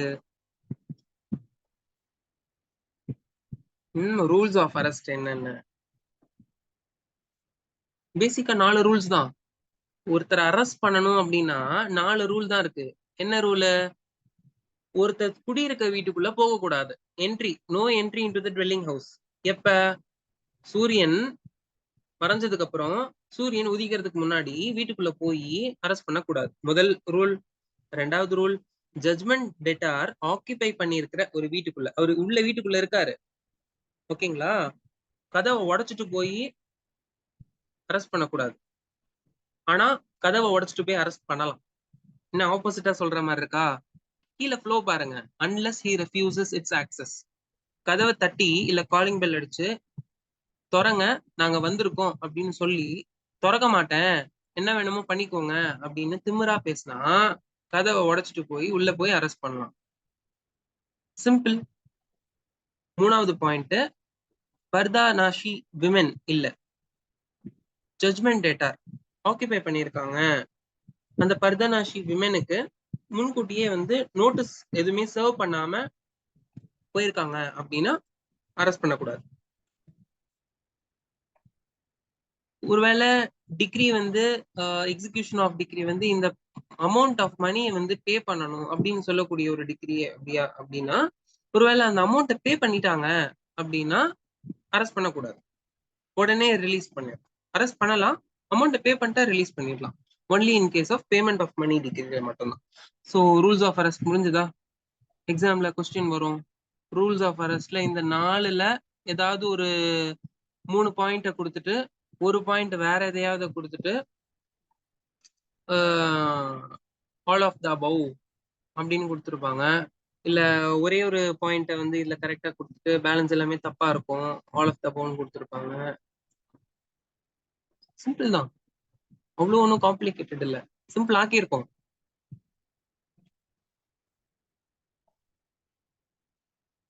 ப்ராப்பர்ட்டியை அட்டாச் பண்ணணும், ஆர்டர் எக்ஸிகியூஷன் ஆஃப் டிகிரியில வந்து ப்ராப்பர்ட்டியை ஜட்மெண்ட் டேட்டாரோட ப்ராப்பர்ட்டியை அட்டாச் பண்ணணும் அப்படின்னா என்ன ரூலு, எந்த ப்ராப்பர்ட்டி எல்லாம் அட்டாச் பண்ண முடியாது அப்படின்றதையும் கொடுத்துருக்கோம். அக்ரிகல்ச்சரல் ப்ரொடியூஸ்ல வந்து எக்ஸம்ஷன் இருக்கு. ஏலியனேஷன் ஆஃப் ப்ராப்பர்ட்டியில வந்து அட்டாச்மெண்ட் வாய்டு எப்படி, சேல் பண்ணும்போது ஸ்டேட் கவர்மெண்ட்டுக்கு என்ன பவர் இருக்கு, பர்ச்சேசர் டைட்டில்னா என்ன, எந்த டைம்ல வந்து பர்ச்சேசர் டைட்டில் வந்து எடுத்துக்கலாம், அசட்ஸ் எப்படி டிஸ்ட்ரிபியூட் பண்ணலாம், எக்ஸிகியூஷனை ரெசிஸ்ட் பண்ணா என்ன பண்ணலாம் ஜட்மெண்ட் லெட்டரை, இன்சிடென்டல் ப்ரொசீடிங்ஸ்ல வந்து கமிஷனுக்கு என்ன பவர் இருக்கு, லெட்டர் ஆஃப் ரிக்வெஸ்ட் யார் கொடுக்கலாம், யாருக்கு கொடுக்கலாம். அடுத்தது பார்ட் 4க்கு வரும், சூட்ஸ் இன் பர்டிகுலர் கேசஸ். அப்ப பர்டிகுலர் கேசஸ் சூட்ஸ் அப்படின்னா என்ன அப்படின்னு பாத்தீங்க அப்படின்னா, சூட்ஸ் பி பார் ஏனா பை அண்ட் அகேன்ஸ்ட். சரியா, ஸ்பேஸ் கன்ஸ்ட்ரைனால இப்படி பண்ணியிருக்கேன். பி அண்ட் ஏனா நீங்க வந்து போற போக்குல புரிஞ்சுக்குவீங்க. இப்ப இடிசினா என்ன, எக்ஸெட்ரா தானே, எட்ஸெட்ரா. அந்த மாதிரி தான் பி பார் ஏனா பை அண்ட் அகேன்ஸ்ட். நம்ம கோர்ஸ்ல ஜாயின் பண்ணதுக்கு அப்புறம் இது எல்லாமே உங்களுக்கு டிஓசினா டாக்கு, சிம்பிள், இதெல்லாம் தானா வந்துடும்.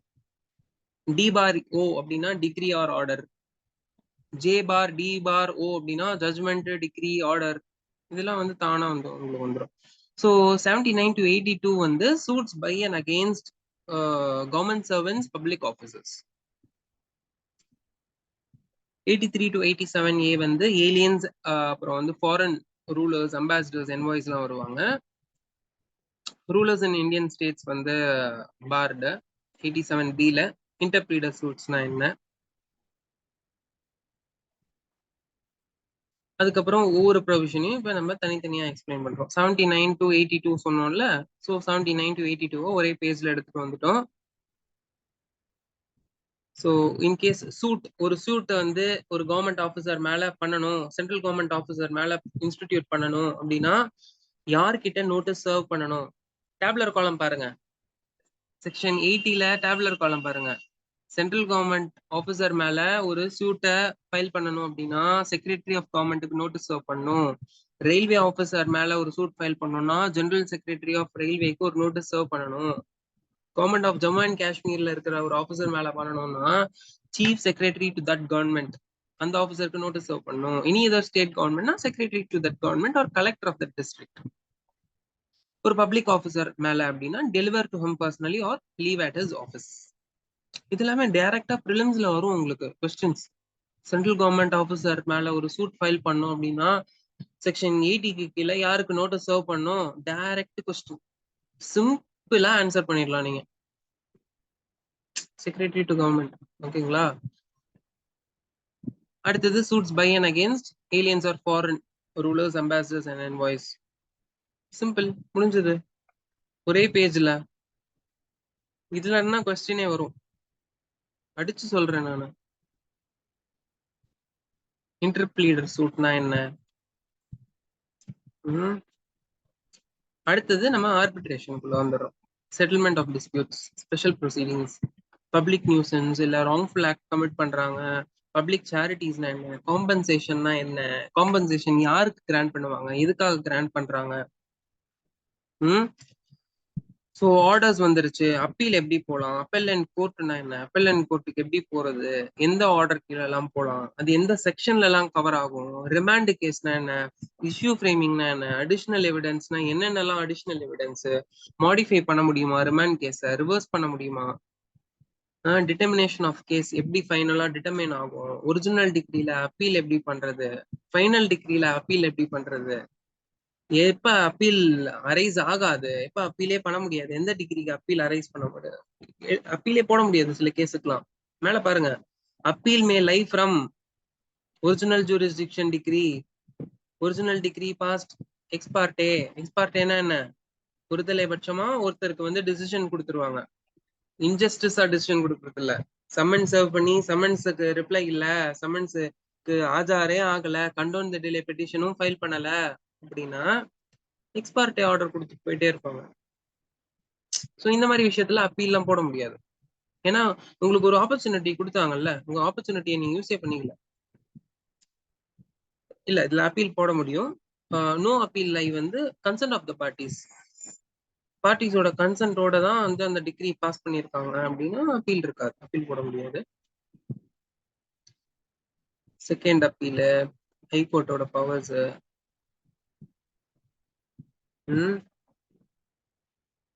சுப்ரீம் கோர்ட்டுக்கு எப்படி அப்பீல் பண்றது, எங்க அப்பீல் இருக்காது சுப்ரீம் கோர்ட்ல.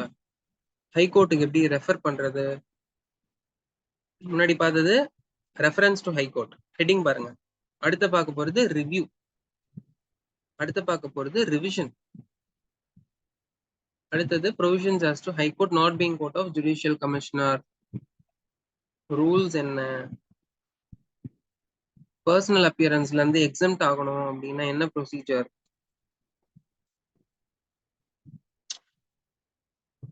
இதுல ஒரு விஷயம் நான் உங்களுக்கு சொல்லணும். எக்ஸம்ஷன் ஃப்ரம் பர்சனல் அப்பியரன்ஸ்ல வந்து சிஆர்பிசில ஈக்குவலன்ட் ப்ரொவிஷன் என்ன அப்படின்னு யோசிங்க. கமெண்ட்ஸ்ல சொல்லுங்க. சம்மன்ஸ் கொடுத்துட்டாங்க, அப்பியரன்ஸ் பர்சனலா பண்ண முடியல, அப்ப எக்ஸம்ஷன் கேக்குறாங்க. எந்த ப்ரொவிஷன் கீழே அப்ளிகேஷன் மூவ் பண்ணலாம்? கமெண்ட்ஸ்ல சொல்லுங்க.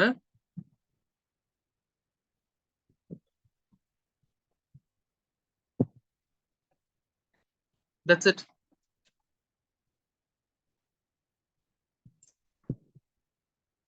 இவ்வளவுதாங்க, இவ்வளவுதான். சிபிசி முடிஞ்சது. 158 செக்ஷன் கம்ப்ளீட்டா முடிஞ்சது. முடிக்க முடியும் தானே? ஆர்டரை முடிக்க முடியும் தானே? 51 ஆர்டர் தான் இருக்கு, செக்ஷன் தான் 158, ஆர்டர்ஸ் 51 தான் இருக்கு. ஆனா 51 ஆர்டர் தான் இருக்கு. இதோட கம்மியா தான் கண்டென்ட் இருக்குமானா அதான் கிடையாது, இதை விட அதிகமா கண்டென்ட் இருக்கும். 51 ஆர்டர், கண்டென்ட் அதிகமா இருக்கும். நம்ம அதை எப்படி கன்சாலிடேட் பண்ணி அழகா உங்களுக்கு பண்ண முடியுமோ நாங்க வந்து ஹரணி லா சர்க்கிள்ல உங்களுக்கு சூப்பரா ரெடி பண்ணி வச்சிருக்கோம். இதோட பெட்டரா ஒரு ஆர்டர்ஸை வந்து ரூல்ஸோட சேர்த்து இன்டர்லிங்க் பண்ணி உங்களுக்கு எக்ஸ்பிளைன் பண்ணணும் அப்படின்னா நீங்க தனியா உட்காந்து ஒரு வருஷம் உட்காந்து எழுதுனா கூட இந்த அளவுக்கு உங்களுக்கு கிளாரிட்டி கொடுக்க முடியாது. ஏன்னா இது வந்து இன்னைக்கோ நேத்தோ ரெடி பண்ண விஷயங்கள் கிடையாது. ஆல்மோஸ்ட் ஃபார் இயர்ஸ் உட்கார்ந்து ப்ராப்பரா டீட்டெயிலா பேர் ஆக்ட எடுத்து வச்சு, இந்த பக்கம் ரெஃபரன்ஸ் புக் எடுத்து வச்சு, தனித்தனியா இங்க ஒரு ப்ரொவிஷன் வந்து இடிக்குதா, கன்ஃபியூசிங்கா இருக்கா, அந்த புக் எடு, இந்த புக் எடு, மாத்தி மாத்தி நிறைய புக்ஸை ரெஃபர் பண்ணி, நிறைய செக்ஷன்ஸை ரெஃபர் பண்ணி டிட்டர்மைனிங் லாவா இதுதான் இது சொல்ல வருது இந்த ப்ரொவிஷன் அப்படின்னு ஒரு கிளாரிட்டியோட ரெடி பண்ண course material, course digital material. கம்ப்ளீட்டா உங்களுக்கு எல்லாமே ஸ்லைட்ஸா தான் இருக்கும். டக்கு டக்கு டக்குன்னு ஸ்லைட்ஸை பார்த்துட்டு படிச்சுட்டு போயிட்டே இருக்கலாம். நோட்ஸ் எடுக்க விரும்புறீங்க இந்த ஸ்லைட்ஸ் அப்படின்னு நோட்ஸ் எடுத்துக்கலாம் தாராளமா. கோர்ஸ்ல டைம் இருக்கும் உங்களுக்கு, ரெக்கார்டட் வீடியோஸ் இருக்கு, அப்லோட் பண்ணிடுவோம். அன்லிஸ்டட் வீடியோ உங்க ஜிமெயில் அக்கௌண்ட்ல இருக்கும், எப்ப வேணாலும் எடுத்து பார்த்துக்கலாம். ஸ்கிரீன்ஷாட் எடுத்துக்கோங்க. இல்ல எனக்கு கம்ப்யூட்டர் ஐசைட் பெயின் ஆகும் சார், போனு டிவைஸ் எல்லாம் பார்த்துக்கிட்டே இருக்க முடியாது, பிரச்சனையே இல்ல, எழுதுங்க. 64 ஸ்லைட் இருக்குங்க இதுல செக்ஷனு. சிபிசி மொத்த 158 செக்ஷனையும் 64 ஸ்லைட்ஸ் தான் இருக்கு. 64 ஸ்லைட்ஸ் எழுதுறதுக்கு எவ்வளவு நேரம் ஆக போகுது? நோட் புக் எடுத்து உட்காந்து எழுதுங்க, ப்ரிப்பேர் பண்ணுங்க. ப்ரிப்பேர் பண்ணாம எக்ஸாம் கிளியர் பண்ணிட முடியுமா? இப்ப நான் ப்ரிப்பேர் பண்ணாம உங்களுக்கு கிளாஸ் எடுக்க வந்தேன் அப்படின்னா என்ன கிளாஸ் எடுக்க முடியும்? இந்த செஷன் எடுத்தது ஒரு ஓவர் வியூ தான், என்னென்ன இருக்குன்னு ஃபர்ஸ்ட் தெரிஞ்சுக்கணும். அதுக்காக நம்ம வந்து ஷார்ட் அண்ட் கிறிஸ்பா நம்ம மூவ் ஃபார்வர்ட் பண்ணோம். இந்த மாதிரி இருக்க போறது இல்ல கோர்ஸ். 20 நாள் வந்து இப்படி நம்ம எடுத்தோம் அப்படின்னா 1 மணி நேரத்துல முடிகிற மாதிரி ஆயிடும் இல்ல. ஸோ இந்த மாதிரி எடுக்க போறது இல்லை. நம்ம ப்ரிப்பேர் பண்ணுங்க. நான் உங்களுக்கு எவ்வளவு டெடிகேட் பண்ணி நான் ப்ரிப்பேர் பண்ணியிருக்கணும். இந்த மெட்டீரியல் எதுவுமே எனக்காக ப்ரிப்பேர் நான் பண்ணல. எக்ஸாம் நாளைக்கு வைக்க சொல்லுங்க, கிளியர் பண்ணிடலாம். ப்ரிப்பேர் எனக்காக பண்ணல. இவ்வளவு கஷ்டப்பட்டு ஃப்ளோ சார்ட் ரெடி பண்ணி ப்ரிப்பேர் பண்ணணும் அப்படின்ற எந்த அவசியமுமே எனக்கு கிடையாது. ப்ரிப்பேர் பண்ணது உங்களுக்காக, உங்களுக்கு மட்டுமே. உங்களுக்காகனா சிவில் ஜட்ஜ் ஆஸ்பிரன்ஸ்க்காக, ஃப்ரெஷ் லா கிராஜுவேட்ஸ்க்காக, படிச்சுட்டு இருக்கிற லா பசங்களுக்காக. ஃபைனல் இயர்ல சிபிசி புரியல சார், ஃபர்ஸ்ட் இயர்ல இருந்து 4th இயர் வரைக்கும் எக்ஸாமுக்கு முந்தின நாள் தான் படிச்சோம் நாங்க எல்லா சப்ஜெக்ட்டுமே. சிபிசியை வந்து முந்தின நாள் படிச்சா ஒண்ணுமே புரியல. ஆர்டர்ல பார்த்தா அந்த பக்கம் அந்த செக்ஷன்ல போய் பாருங்கிறான், செக்ஷன் பார்த்தா இந்த ஆர்டர்ல போய் இந்த ரூல்ல பாருங்கிறான். ஒண்ணுமே புரியல சார். எக்ஸாம் முன்னாடி ஃபெயில் ஆயிடுவோன்னு பயமா இருக்கு. என்கிட்ட சில பசங்க சொல்லியிருக்காங்க சார் 4 டைம் எழுதிட்டேன் சார், ஃபைனல் ஒரு டிகிரி முடிச்சு, டிகிரி முடிக்காம எல்லாரும் என் ஃப்ரெண்ட்ஸ் எல்லாம் வந்து என்ரோலே பண்ணிட்டாங்க, 4 டைமா உட்காந்து சிபிசி எழுதிட்டு இருக்கேன். என்னால சிபிசி கிளியர் பண்ண முடியல சார். என் மெட்டீரியல் உட்காந்து படிச்சாங்க. நெக்ஸ்ட் அட்டெம்ப்ட் அந்த மார்க் வந்து அந்த பர்டிகுலர் கிளாஸ்ல அந்த பையன் கூட படிச்ச எந்த ஸ்டூடெண்ட்டுமே அந்த மார்க்கை வந்து வாங்கல. அவ்வளோ டாப்பான மார்க். அரியர் எக்ஸாம் தான். பட் அரியர் எக்ஸாம்ல எக்ஸ்பெக்டே பண்ணாதபடி அவ்வளோ ஹை மார்க்ஸ் அந்த பையனுக்கு. இது எல்லாமே வந்து dedicated preparation. First of all நான் என்னதான் உங்களுக்கு டெடிகேட்டடா இவ்வளோ ப்ரிப்பேர் பண்ணி இவ்வளோ தண்ணி கூட குடிக்கல. ஒரு நிமிஷம்.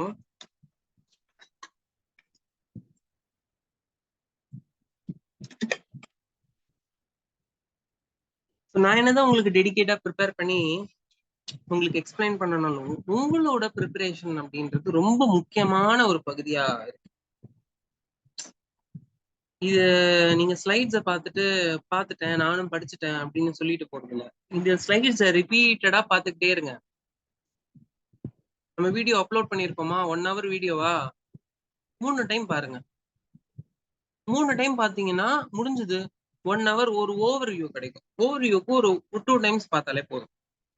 நம்மளோட கோர்ஸ் வீடியோஸ் போடும்போது ஒவ்வொரு வீடியோவும் ஒரு 3 டைம்ஸ் பாருங்க. இன்னுமே பெட்டர் அண்டர்ஸ்டாண்டிங், இன்டர்பிரிட்டேஷன் பண்ற ஸ்கில்ஸ் எல்லாமே உங்களுக்கு கிடைக்கும். நான் ஃப்ரெஷர் தான் சார், ஜட்ஜ் எக்ஸாம்லாம் கிளியர் பண்றது கஷ்டம், சீனியர்ஸ்லாம் எக்ஸாம் எழுதுவாங்க, 3 years எக்ஸ்பீரியன்ஸ் வச்சிருக்கவங்க எல்லாம் எலிஜிபிள் தான் எக்ஸாம் எழுதுறதுக்கு, அவங்க தானே சார் கிளியர் பண்ணுவாங்க, என்னால எப்படி சார் முடியும்னா, கண்டிப்பா முடியும்னு சொல்றேன்ல. ஃப்ரெஷர்ஸ் கிளியர் பண்ணிருக்காங்களே அவங்க கிட்ட போய் கேளுங்க. உங்களுக்கு நான் ஹரிணி லா சர்க்கிள்ல ஃப்ரெஷர்ஸ் கிளியர் பண்ணிருப்பாங்க, அவங்கள நான் கொண்டு வந்து இன்டர்வியூ கொண்டு வந்து பேச சொல்றேன். அப்போ உங்களுக்கு தெரியும் எக்ஸாம் கிளியர் பண்ண ஃப்ரெஷர்ஸ் முடியுமா முடியாதுன்னு. முடியாதுன்னு எப்பவுமே சொல்லாதீங்க. முடியாதுன்னு எந்த விஷயமுமே சொல்லவே சொல்லாதீங்க. Impossible is nothing, nothing is impossible, ரெண்டும் ஒண்ணுதான். சரிங்களா? So dedicated preparation with proper material. பல்கியா உட்காந்து எவிடன்ஸுக்கு ஒரு ரத்தன்லாலு, கான்ஸ்டியூஷனுக்கு வந்து எம்பி ஜெயின் நான் வந்து முழுசா முடிக்க போறேன் ஒரு மாசத்துல, தூக்கிட்டு உட்காராதீங்க. 3000 பேஜ் புக்குங்க. எம்பி ஜெயின் முடிக்க முடியுமா? 20 பேஜ் படிச்சோடனே டயர்ட் ஆயிடுவீங்க. அந்த லெட்டர்ஸுக்கு பாதி கண்ணு போயிடும். எப்படி புக்கு முடிக்க முடியும்? இல்ல என்கிட்ட வந்து டிஜிட்டல் பிரிண்ட் இருக்கு, புக்கோட மொத்த காப்பியுமே டிஜிட்டலா இருக்கு, பிடிஎஃப் இருக்கு, நான் பிடிஎஃப்ல ஜூம் பண்ணி படிப்பேன். சான்ஸே இல்ல. 150 பேஜுக்கு மேல உங்களால ஒரு மாசத்துல எம்பி ஜெயினை படிக்க முடியாது. நான் முழு புக்கையும் படிச்சிருக்கேன், ஸ்ட்ராங்கா சொல்றேன். முழு புக்கையும் எம்பி ஜெயின் நான் கம்ப்ளீட் பண்ணியிருக்கேன். எனக்கு 6 மாசம் ஆச்சு. அந்த முழு புக்கை தரவா எனக்கு படிச்சு முடிக்க 6 months ஆச்சு. ஏன்னா கான்ஸ்டிடியூஷனோட உங்களுக்கு பிபிடி அதை வச்சுதான் ப்ரிப்பேர் பண்ணிருக்கோம். நம்ம கான்ஸ்டிடியூஷன் பேர் ஆக்ட், அந்த கான்ஸ்டிடியூஷனோட கோட் எடுத்து வச்சிருக்கோம், பிளஸ் ரெஃபரன்ஸ் புக்கா எம்பி ஜெயின் எடுத்து வச்சிருக்கோம். இது எல்லாத்தையும் வச்சுதான் நம்ம ப்ரிப்பேர் பண்ணியிருக்கோம். இதுக்கு எனக்கு ஒரு 6 months ஆச்சு கான்ஸ்டிடியூஷனுக்கு மட்டுமே. ஸோ என்னால ஒரு மாசத்துல எல்லாம் எம்பி ஜெயின் முடிக்கிறேன், ரத்தன்லால் முடிக்கிறேன், அவதார் சிங், சில பேர்லாம் வந்து கம்பெனி லாக்கு, சிஜே எக்ஸாம்ல இல்ல கிளாட்டுக்கு சொல்றேன், கம்பெனி லா வந்து அவதார் சிங் எடுத்து வச்சுட்டு உட்காந்துட்டு நான் ஃபுல் புக்கையும் முடிக்க போறேன். பாசிபிளா சொல்லுங்க? பாசிபிள். ஸோ இந்த Takwani, Ratanlal, Avtar Singh, M P Jain great scholars, குறைச்சு மதிப்பிடவே இல்லை, பெரிய ஸ்காலர்ஸ். என் நாலேஜ் எல்லாம் தூசி, சிம்பிளா சொல்லுவேன், என் நாலேஜ் எல்லாம் தூசி அவங்களை கம்பேர் பண்றப்ப.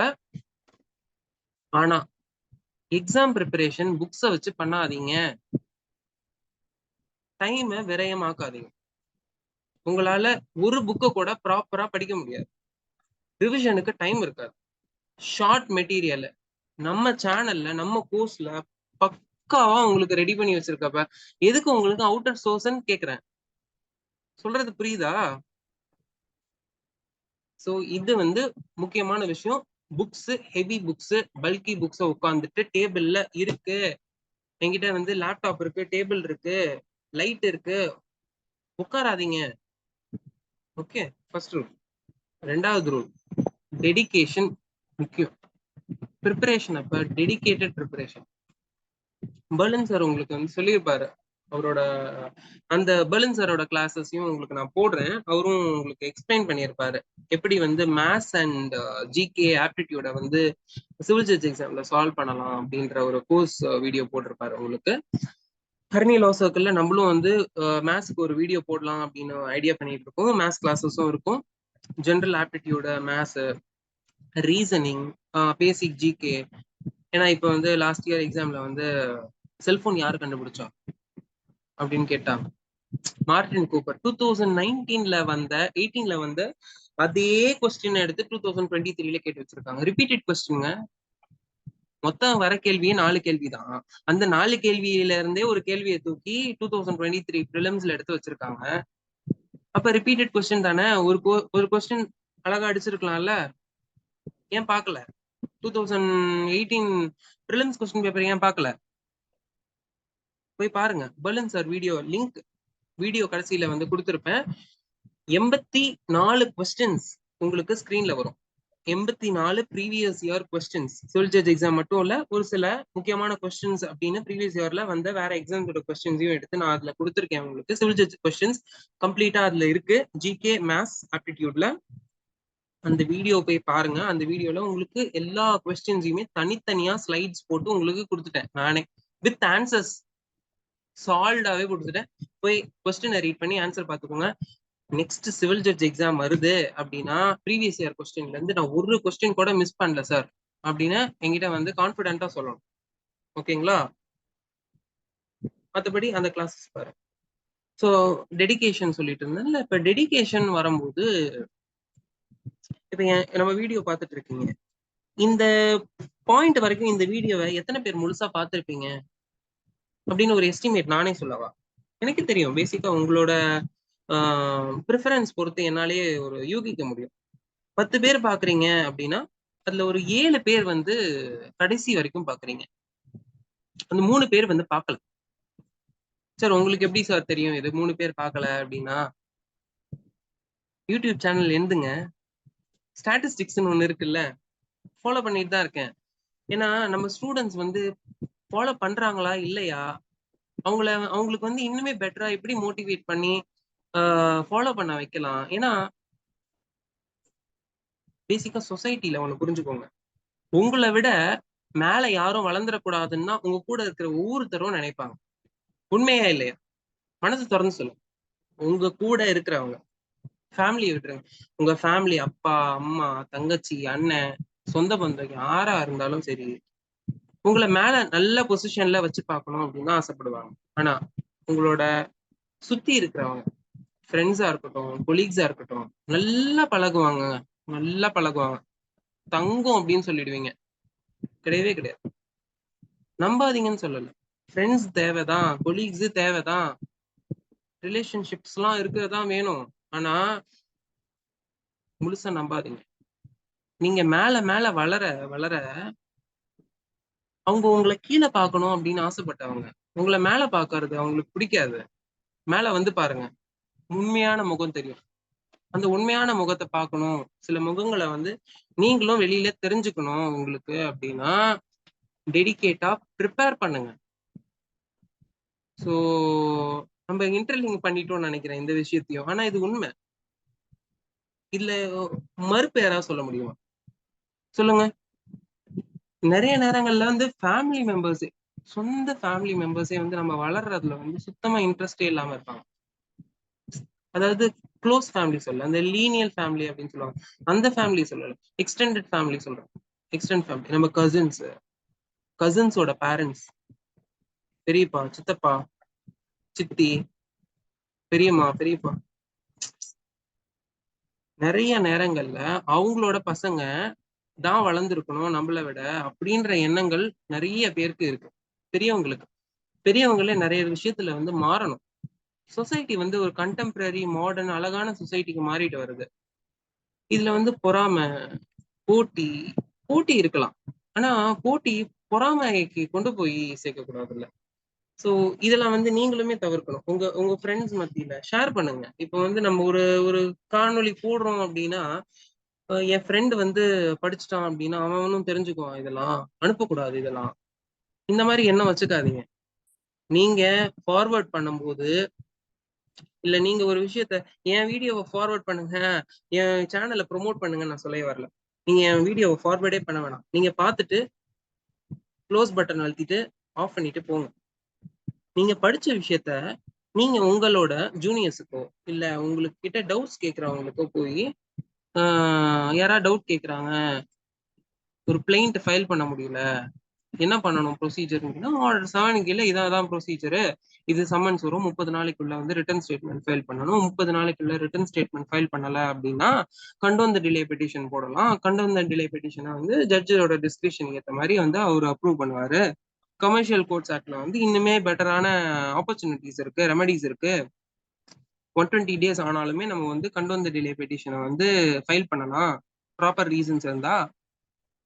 ரிட்டர்ன் ஸ்டேட்மெண்ட் ஃபைல் பண்ணதுக்கு அப்புறம் ஆர்குமெண்ட்ஸ் போகும், கவுண்டரு, ரிப்ளை, ரீஜாயிண்டரு, அமெண்ட்மெண்ட் பெட்டிஷன்னா என்ன பண்ணலாம், ஒவ்வொன்னா உங்களுக்கு நீங்க கத்துக்க ஷேர் பண்ணுங்க.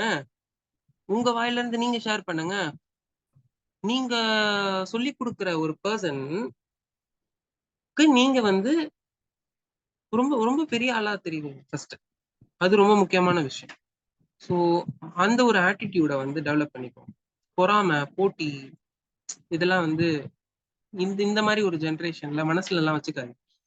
ஸோ 2வது பாயிண்ட் டெடிகேஷன் வித் ஷேரிங். நீங்க ஒவ்வொரு டைமும் ஒரு விஷயத்த ஷேர் பண்ணும்போது இன்னுமே அந்த கான்செப்ட்ல இன்னும் பெட்டர் கிளாரிட்டி உங்களுக்கே கிடைக்கும், மறக்க மாட்டீங்க. 2வது. 3வது டைம். 6 months course. நம்ம 6 months படிப்போம். 2 மணி நேரம் டெய்லி படிக்கிறோம். இதுக்கப்புறம் என்ன பண்ண போறீங்க? 2 மணி நேரம் கழிச்சு டிவி, படம், தியேட்டரு, பார்க்கு போலாமா? தாராளமா போலாம், தாராளமா போங்க. ஆனா கிளாஸ் முடிஞ்சு எக்ஸ்ட்ரா ஒரே 2 hours 2 மணி நேரம் கேட்கிறேன் நான். 2 மணி நேரம் கிளாஸ், 2 மணி நேரமா?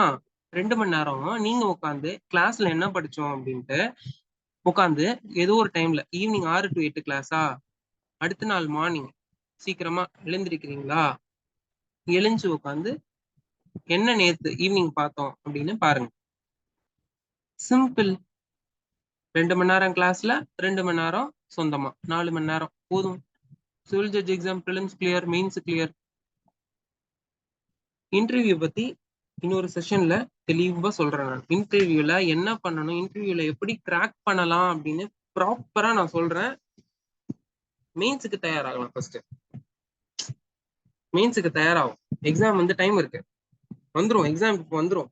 நோட்டிபிகேஷன் உங்களுக்கு விரைவில் போட்டுருவாங்க.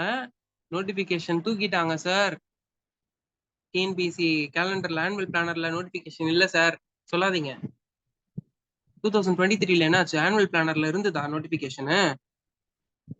போய் எடுத்து பாருங்க. 2023 ஆனுவல் பிளானர் போய் பாருங்க. சந்தேகம் மறந்த போய் பாருங்க. நம்ம சேனல்ல ஒரு வீடியோ போட்டுருவோம். 2023 ஆனுவல் பிளானர்ல டிஎன்பிசி சிவில் ஜட்ஜ் எக்ஸாம் இல்ல. 22ல இருந்தது, எக்ஸாம் வரல. 23ல இல்ல, எக்ஸாம் வந்தது. ஜூன்ல நோட்டிபிகேஷன் போட்டு 2 மாசத்துல எக்ஸாம் வச்சிட்டோம். கோச்சிங் இன்ஸ்டிடியூட் போய் நல்லா படிச்சவங்க எல்லாருமே கிளியர்டு. கேட்டு பாருங்க. கோச்சிங் இன்ஸ்டிடியூட்ல 4 மாசம் 5 மாசம் உட்காந்து ப்ரிப்பேர் பண்ணவங்க எல்லாருமே கிளியர். எக்ஸாம் வராது அப்படின்ட்டு யூபிஎஸ்சிக்கு போனவங்க, எஸ்எஸ்சி எக்ஸாம்ஸுக்கு போனவங்க, அதுலயும் கிளியர் பண்ண முடியல. ஜட்ஜ் எக்ஸாம் வந்தது அப்படின்ட்டு இதுலயும் கிளியர் பண்ண முடியல. பாதி பேர் இப்படிதாங்க ஆச்சு, மெயின்ஸே கிளியர் பண்ணலங்க. தயவு செஞ்சு அந்த தப்பு பண்ணாதீங்க. நான் எப்பவுமே சொல்றது, டிஎன்பிசி ஆனுவல் பிளானரை தயவு செஞ்சு பார்க்காதீங்க. போய் தயவு செஞ்சு படிக்கிற வழியை பாருங்க. ஃபர்ஸ்ட்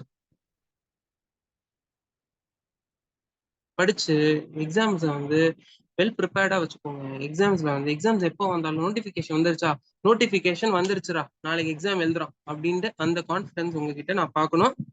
இதோட இந்த வீடியோ நான் முடிச்சுக்கிறேன். சிபிசியில என்ன இருக்கும், செக்ஷன்ஸ்ல என்ன இருக்கும், எப்படி நம்ம கிளாஸ் போகும் அப்படின்னு இனிமே தெளிவான அண்டர்ஸ்டாண்டிங் கொஞ்சம் கொடுத்துருப்பேன் நான் நம்புறேன். இந்த நம்பிக்கையோட இன்னொரு லைவ் செஷன்ல நம்ம இன்டராக்டிவா சந்திப்போம். மறந்துடாதீங்க, கோர்ஸ் லிங்க் கீழே டிஸ்கிரிப்ஷன்ல இருக்கு. You're always welcome to register. உங்களுக்கு ரெஜிஸ்டர் பண்ண வித்தின் ஃபியூ hours உங்களுக்கு வந்து ரிப்ளை பேக் கன்ஃபர்மேஷன் மெயில் வரும். யுவர் என்ரோல்மெண்ட் இஸ் சக்சஸ்ஃபுல் அப்படின்னு சொல்லிட்டு பேமெண்ட் டீட்டெயில்ஸும் உங்களுக்கு அட் த சேம் டைம் வந்துடும். பேமெண்ட் டீட்டெயில்ஸ் வந்து உங்களுக்கு நான் கொடுத்துருக்கேன். வீடியோவோட முடிவில் வந்து உங்களுக்கு பேமெண்ட் டீட்டெயில்ஸ் லிங்க் எல்லாமே ப்ராப்பராக இருக்கு. நீங்க வந்து பார்த்து தெரிஞ்சுக்கலாம். ரொம்ப கம்மி ஃபீஸுங்க, அதிகம்லாம் ஃபீஸ்லாம் கிடையாது. இதுலயே சொல்லிடுறேன், ஒன்றும் பெருசா இல்லை. நீங்க அந்த வீடியோ பார்க்கணும்லாம் அவசியம் இல்லை. 15,000 ஃபீஸுங்க 6 மந்த்ஸுக்கு 2,500 ரூபா. இப்பெல்லாம் டியூஷன் சென்டர்ல ஒரு சப்ஜெக்ட்டுக்கு கெமிஸ்ட்ரிக்கு பிசிக்ஸ்க்கு ஒரு மாசத்துக்கு 5,000 ரூபாய் வாங்குறாங்க. ஒரு சப்ஜெக்ட்டுக்கு டியூஷன் சென்டர்ல ஸ்கூல் சப்ஜெக்ட். இது லா. 2,500 ரூபாய் per month. Considering the various difficulties of lawyers. நம்ம லாயர்ஸ் வந்து படிக்கும்போது பெரிய எதிர்பார்ப்புகள் இருக்கும். பெரிய கம்பெனில வந்து பெரிய அட்வொகேட் ஆயிடுவோம். நம்ம வந்து நல்ல லாயர், நல்லா ஏர்ன் பண்ணலாம். நம்ம 3 வருஷத்துக்கு கழிச்சு நம்ம நிறைய ஏர்ன் பண்ணுவோம். பர்சனல் கிளைண்ட்ஸ் வருவாங்க அப்படின்ற ஹோப் நிறைய வச்சிருப்போம். உண்மை, கண்டிப்பா உண்மை, மறுப்பே சொல்லலை.